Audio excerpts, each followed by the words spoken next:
Қалада пәтер міндетті түрде кезек бойынша беріледі.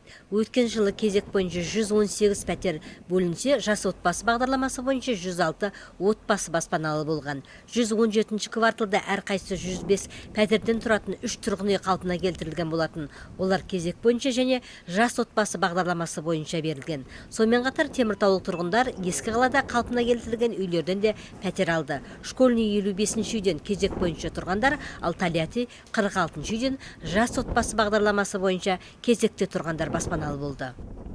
В текущем году средств на приобретение жилья, на строительство нового жилья на сегодняшний момент пока не выделено. Ағымдағы жыл тұрғын үйлерді сатып алу және жаңа үй салуға қазіргі күнге дейін қаржы бөлінген жоқ.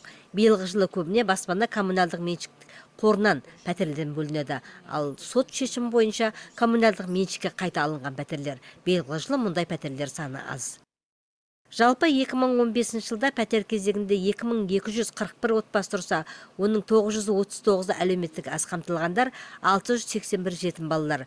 Тұрғын үй қатынастары заңы бойынша жетімдерге бөлінетін пәтер жалпы кезектегінің 20%-нан кем болмауы тиіс. Ал Теміртау қаласында 2014-2015 жылдары 100-ге тарта жетім баспаналы болған. Бұл облыс көлеміндегі жоғары көрсеткіштің бірі.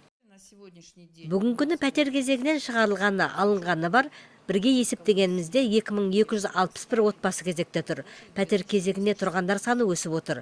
Пәтер кезегіне қою халыққа қызмет көрсету орталығы арқылы жүргізіледі.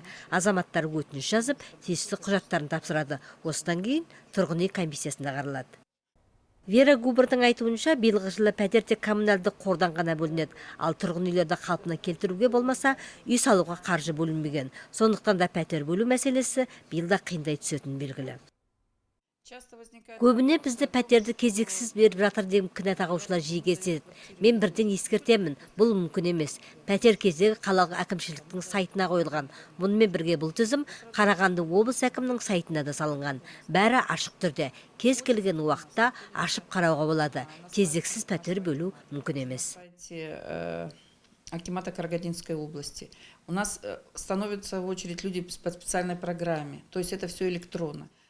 Мамандардың пікірінше соңғы кездері қалада иесіз бос қалған пәтерлер саны да аз. Қазір күнде 15 пәтер коммуналдық меншік қорына алынуда.